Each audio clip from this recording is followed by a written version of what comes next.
Welcome to Algebra 2, Unit 7, Section 3. Today we'll be discussing remainder and factor theorem plus rational roots. So at the end of this lesson, you should be able to use and understand the remainder and factor theorems to evaluate polynomials and determine factors, and also use rational roots theorem to isolate and test possible roots for a polynomial.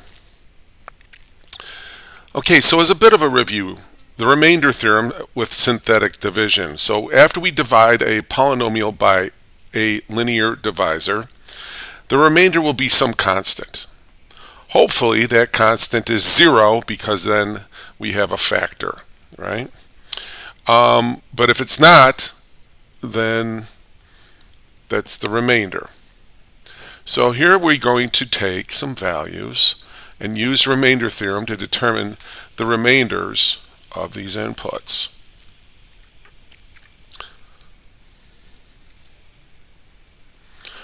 So here we have p of x is equal to x to the fourth minus 5x cubed minus 7x squared plus 29x plus 30. So we're going to plug in p to the negative 1 power. And let's write it out, making sure to put every x value where x would be. We use parentheses and then our value.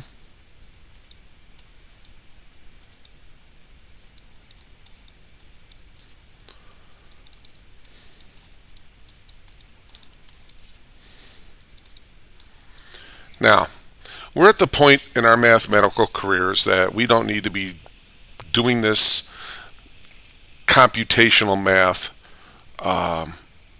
taking time for that. We have other work that we need to be getting to. So we're going to use our calculators. Okay, that's the best tool for this type of work. So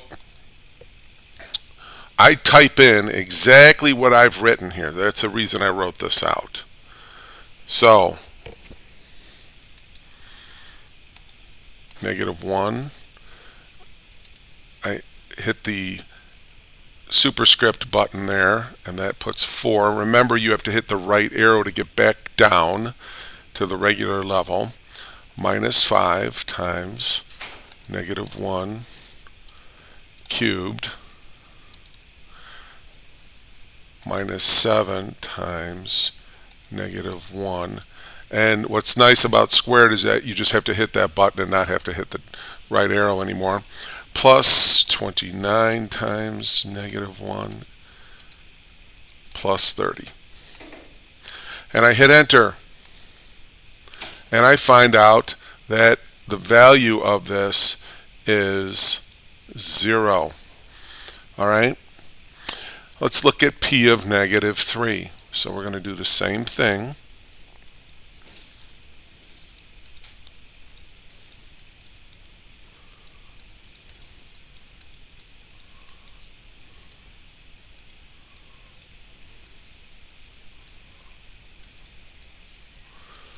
And we're going to plug all of this, negative 3, into all of it.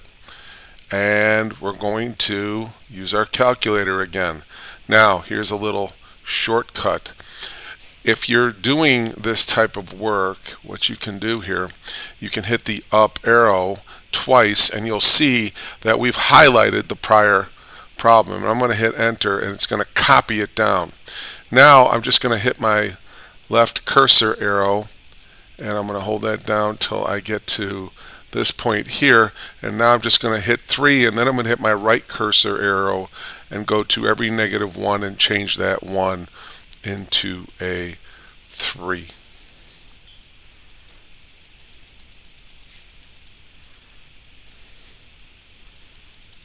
And I saved a little time, and my answer for that is 96. Okay, so now we're going to put our last value in, which is positive 5. And again, I write this all out because when I go and I put this into the calculator,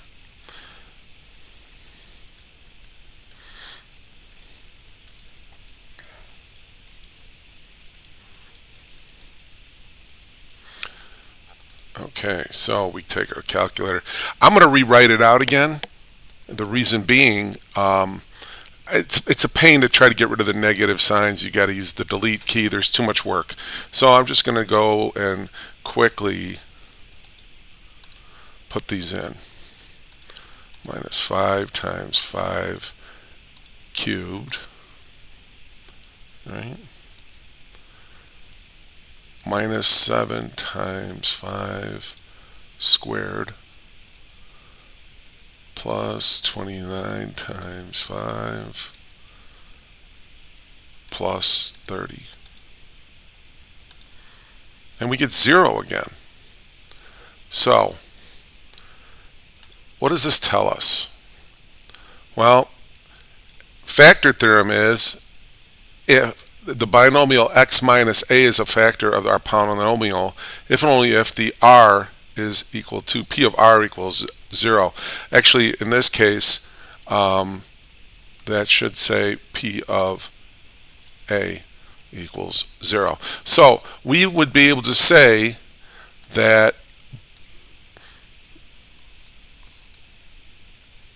both -1 and 5 are factors, right? And those factors would look like, well, that gives us this next question down here. What are the values? Okay, so 5 and -1. So the values are -1 and 5. That gives us our factors. Well, what would turn that is x plus 1, right? If I take x equal -1 and plug it in, that makes it a 0 and x minus 5. So we just changed the signs, okay? How can we find the remaining factors? Well, we could use synthetic division.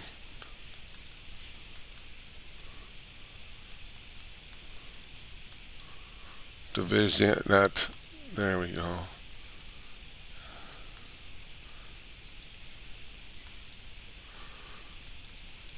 To find them. Right, we would divide these two into those factors and then, or into those polynomials, and then we would find out what the other factors are. So, rational roots theorem. If the polynomial has integer coefficients, then every rational root of the polynomial equation p of x equals 0 can be written in the form of plus or minus p divided by q, where p is the factor of the constant term. So this case, this is the factor here, that this is the constant term right here.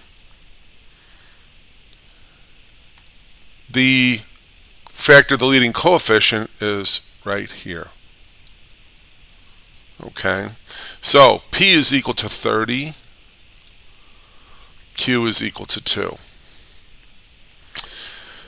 So the factors of 30, well, 1 goes into 30, 2 goes into 30, 3 goes into 30, 4 does not, 5 goes into 30, 5 times 6 is 30, 3 times 10 is 30, 2 times 15 is 30, and 1 times 30 is 30. Those are all the factors. The factors of 2 are just 1 and 2. So we're going to build a little table down here, and we're going to figure out the possible roots. So keeping in mind this is all positive or negative, right? They could all be positive, they could all be negative. So 1, you take p over q. Well, anything over 1 is itself, so we're just going to list everything for p. 1, 2, 3, 5, 6, 10, 15, 30. Now we'll go through them one at a time. Over 2. 1 over 2. 2 over 2 is equal to 1, and that's already in the list. 3 over 2. 5 over 2. 6 over 2 is 3. We don't have to put that down. It's already there. 10 over 2 is 5. That's already on the list. 15 over 2 is not on the list. And 30 over 2 is 15, so that doesn't need to be put down.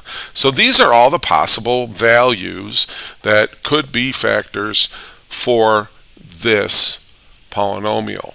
And we'll list that up here, plus or minus Again, 1, 2, 3, 5, 6, 10, 15, 30, 1 half, 3 halves, 5 halves, and then 15 halves. Okay, now it helps to kind of use the graph. So we're going to come over here and look at this graph. And we can see we have zeros. I have a 0 right here. I have another one right here. I have another one right here. Now, the way this graph is set up, the only one I know for sure is this one, that x equals 5 right there. So I'm going to, and there it is right here, that is a possible value. So we're going to go ahead and use synthetic division to divide that out. So let's go ahead and set that up. So this is 5 right here, and I've got 2, negative 11, negative 8, 59, and 30. And we know 5 is a factor because it's right there on the graph, so we're going to go with it. Okay, so let's go ahead and do our synthetic division.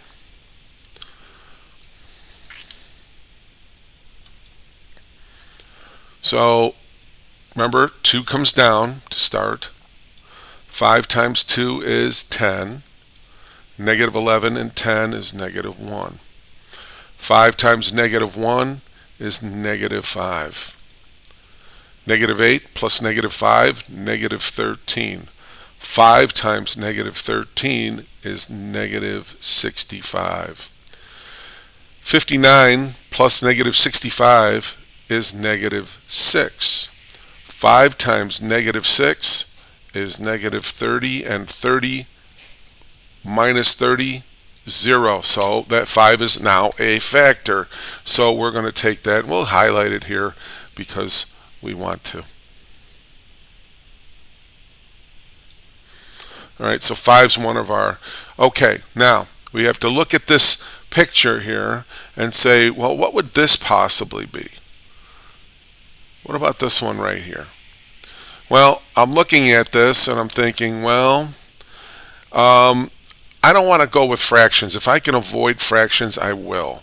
We save those for the least possible moment. So I'm going to go down from 5 because we're working towards 0. I'm going to go with 3 here, right? I'm going to go with 3. So I'm going to set this back up here.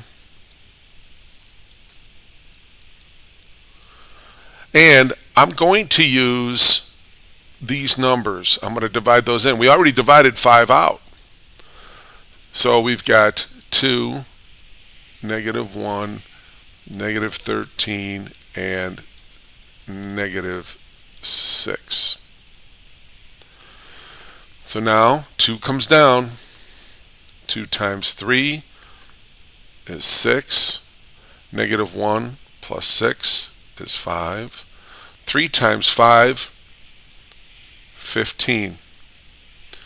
Negative 13 plus 15 is 2.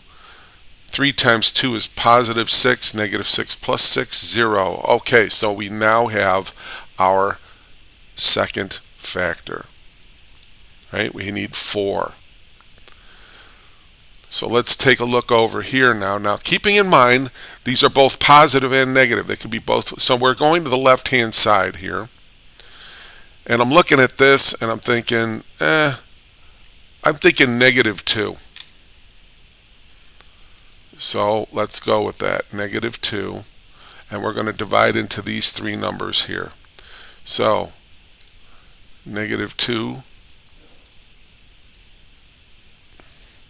And I've got 2, 5, and 2.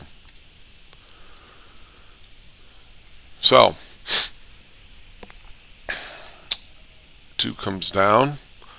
Negative 2 times 2 is negative 4. 5 plus negative 4 is positive 1. Negative 2 times 1 is negative 2. 2 plus negative 2 is 0.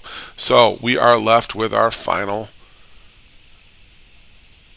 factor here. And we don't have to go any further, but it does help us to see that this would be 2x plus 1. Right? The 0 here, if we were trying to see what the 0 is, we would set this equal to 0. So subtract 1, I get 2x equals negative 1. Divide by 2x equals negative 1/2. And we can go back up here and we can see that 1/2 was one of our choices. Okay. So let's put our factors now in factored form. Right? So we would have, we've got x minus 5, x minus 3, x plus 2, and our last one is 2x plus 1. Now, if we wanted to, we could do a quick check on this by using our calculator. And it helps not to make it disappear.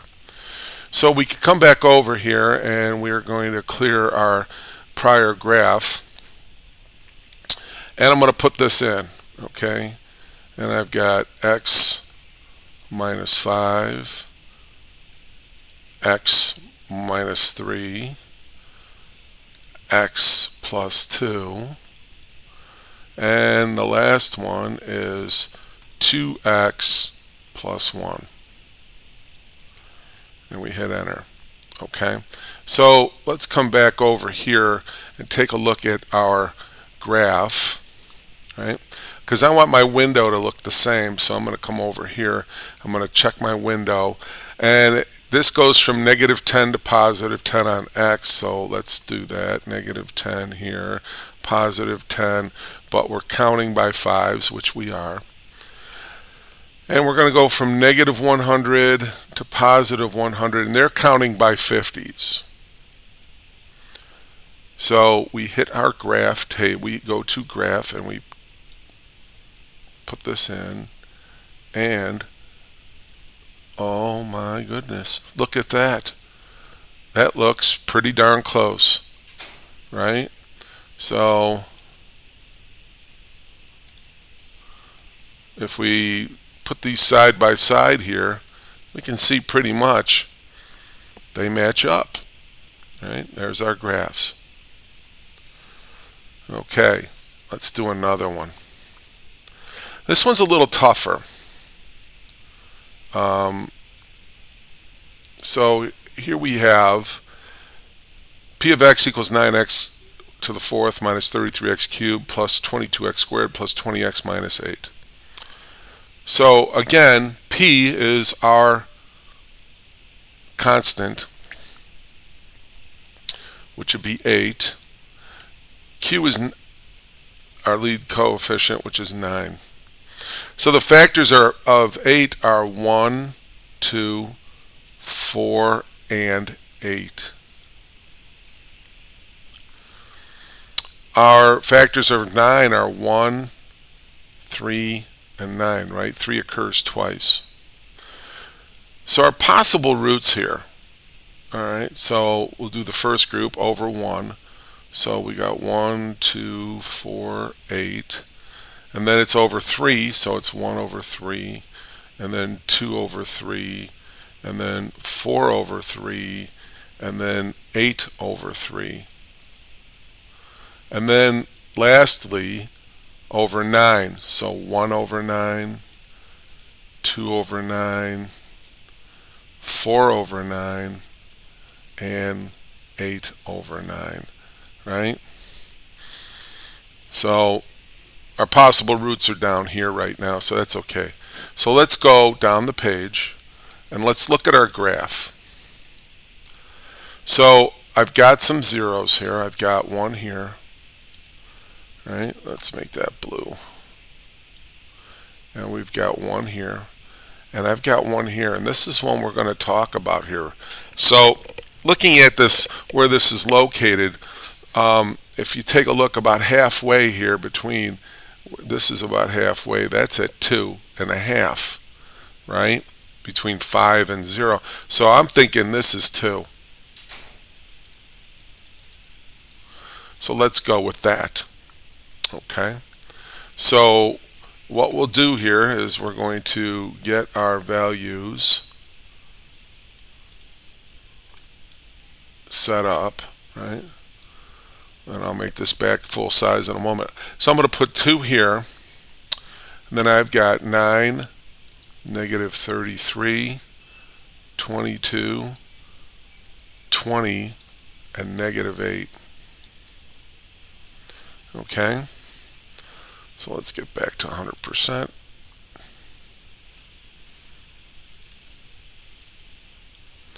Alright, so let's go ahead and divide those in. So we've got 9 here. 2 times 9 is 18. 18 plus negative 33 becomes negative 15. 2 times negative 15 is negative 30. 22 and negative 30 is negative 8. 2 times negative 8 is negative 16. 20 and negative 16, positive 4.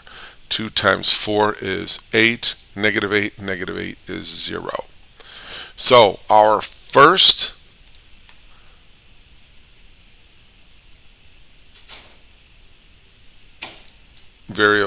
factor is 2. Right? Now, let's take a look over here again. Because what are we doing? We're coming down, bouncing off, and going up. So if you remember, this means multiplicity, right? Even multiplicity, all right? So it's got to be 2, 4, or 8. Well, this number is, right, it's going to be 2, right? Because the highest number of our exponents is 4, right? So this has got to be a multiplicity of 2. All right, multiplicity of 2 right there. So we're going to plug this back in. We're going to divide by 2 again. So 9, negative 15, negative 8, and 4. Okay. So 9 comes down. 2 times 9, 18. Negative 15 plus 18 is 3. 2 times 3 is 6. Negative 8 plus 6 is negative 2. 2 times negative 2 is negative 4. This is now 0. Okay. So I've got 9, 3, negative 2, right? So those are left over. We've got our second factor. So now what we're going to do is take a look at this 9, 3, negative 2. We've got to divide it again, but we don't know by what, because we still need one more. Actually, yeah, we need 2 more factors. So we're going to say right here, all right,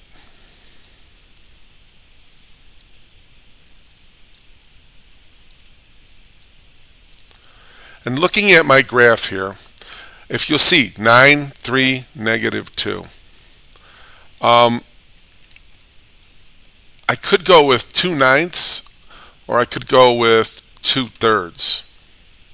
And looking at this, 2/9 looks a lot closer, right? Because if we look at this graph picture, right, so here's about halfway, and here's about halfway of that, right? So that'd be like 1 1/4. So here's 1. So this is, I'm just spitballing here. So I'm thinking 2/3 would make some sense there. Okay, so let's try it and see what happens. And it's got to be negative 2/3. So 9 comes down. Negative 2/3 times 9 is negative 6. 3 and negative 6 is negative 3. Negative 2/3 times negative 3 is positive 2, and this is 0. So we're down to our final factor here, and that's going to be 9x minus 3. Well, I'm going to factor out the greatest common factor for that, which is 3. So I end up with 3 times 3x minus 1.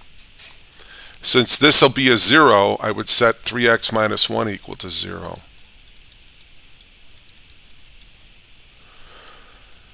Add 1 to each side. I get 3x equals 1. Divide by 3, x equals 1/3. So that's my last one right here. So this would be positive 1/3 here. Here's negative 2/3.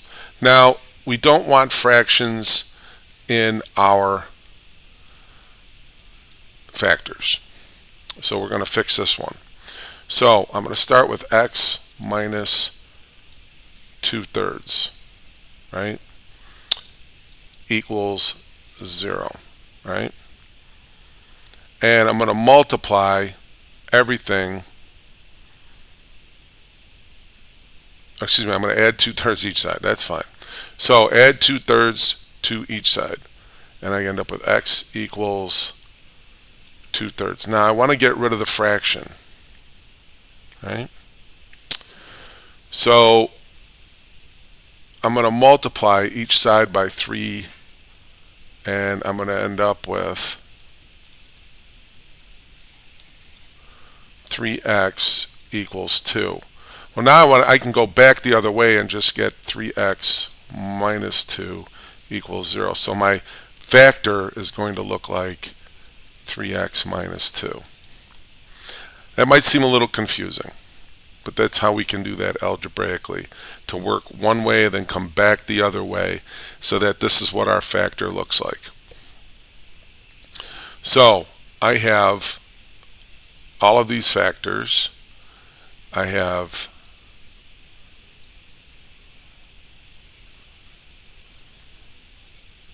I don't know what happened there.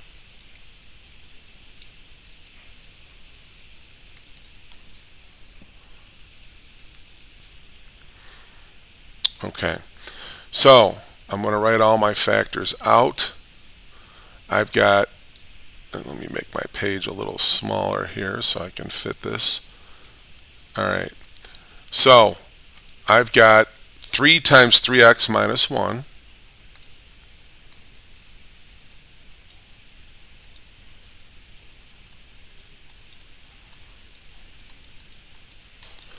times 3x minus 2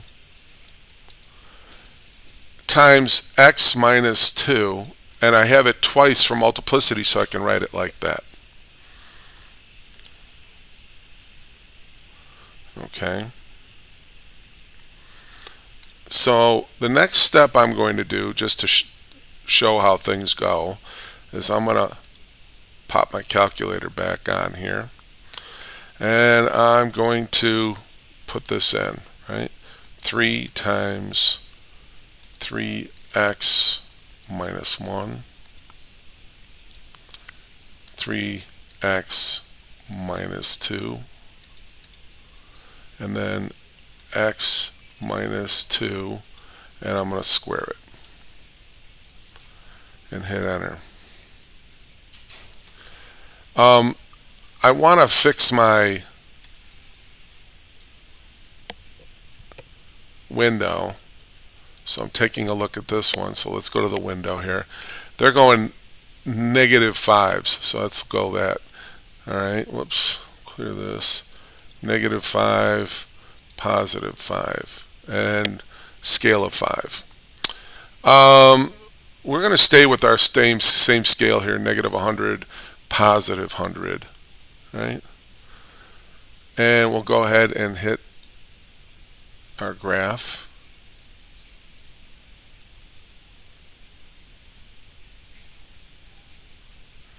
All right, We got a mistake somewhere because that doesn't look the same. So let's see what we got here. It's minus. I see where my mistake is. This ought to be 3x plus 2. Enter graph.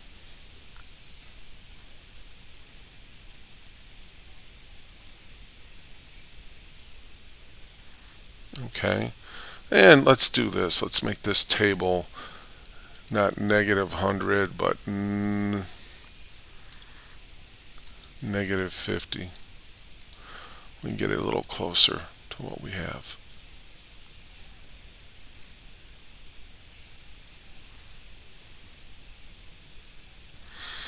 And I feel pretty good about the way that looks now. So we can see next to each other there, our graphs look pretty identical. Right? Pretty darn close. So that concludes our conversation about today's lesson. Have a great day. Peace to you.